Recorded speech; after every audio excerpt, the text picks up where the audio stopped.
Good morning, Ian Crouch with your 8:30 Hunter News update. A homicide investigation has been launched into the fatal shooting of a man at Saltash. Emergency services were initially called to what they believed to be a fatal car crash on Hideaway Drive yesterday afternoon. They instead found the driver with a gunshot wound to his head. A second crime scene has been set up on Masonite Road at Heatherbrae, where a vehicle believed to have been involved in the shooting was found burnt out. Detectives are asking for anyone with dashcam footage to come forward. Cessnock Jail has been placed into lockdown after it was revealed several prisoners had mixed with inmates at Sydney's Parklea Prison who have since tested positive to coronavirus. Staff at the jail were advised of the situation yesterday and are now wearing full personal protective equipment when dealing with inmates. It's understood a total of 12 inmates were in a non-quarantine area of Parklea, along with infected prisoners. The Acting Corrective Services Commissioner has ordered an investigation into how the prisoners, who were not fresh arrivals, contracted the virus.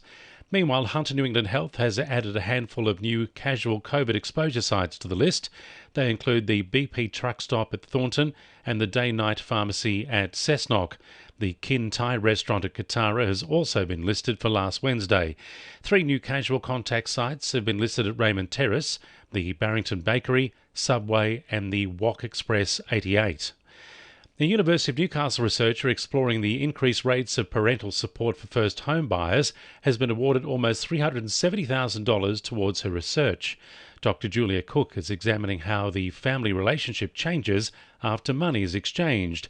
She says the current research tells us when assistance is required to buy the house, it often results in mortgage stress. And all we do really know is that both giving and receiving money for this purpose leaves the donor and the recipient disproportionately likely to then go on to experience financial hardship. The woman at the centre of Singleton's child killer case has written to the state's Attorney General begging him to reconsider her petition for pardon. Kathleen Folbig is 18 years into a minimum 25-year sentence for the murder of 3 of her children and the manslaughter of a 4th child.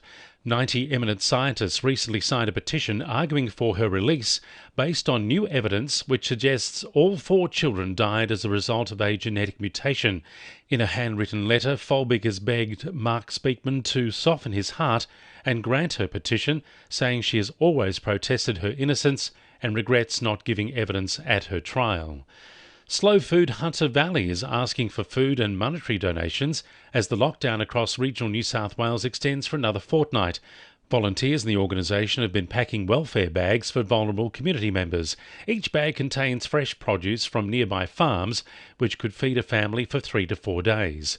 Amarel Dempster from Slow Food Hunter Valley says they've been working with other food organisations to distribute the food where it's needed most. Our organisation also cooks meals for the community, so we work in partnership with Oz Harvest to deliver at this point, we're delivering 300 meals to the community. So Slow Food Hunter Valley volunteers cook that food and deliver that to the various organisations that distribute that food as well. 2NURFM Sport. Heartbreak for Hunter netballer Sam Pullman and the GWS Giants going down in the Super Netball Grand Final. The 30-year-old couldn't repeat her preliminary final heroics as the Swifts claimed a 63-59 victory.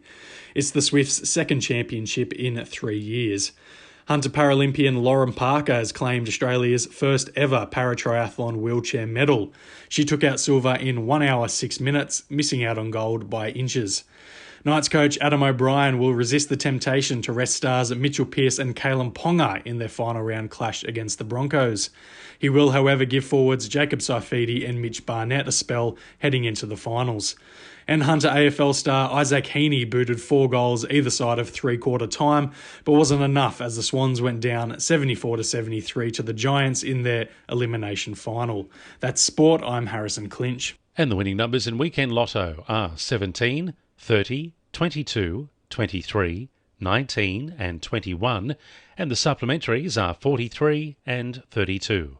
And now you're up to date with the latest 2NURFM Hunter News.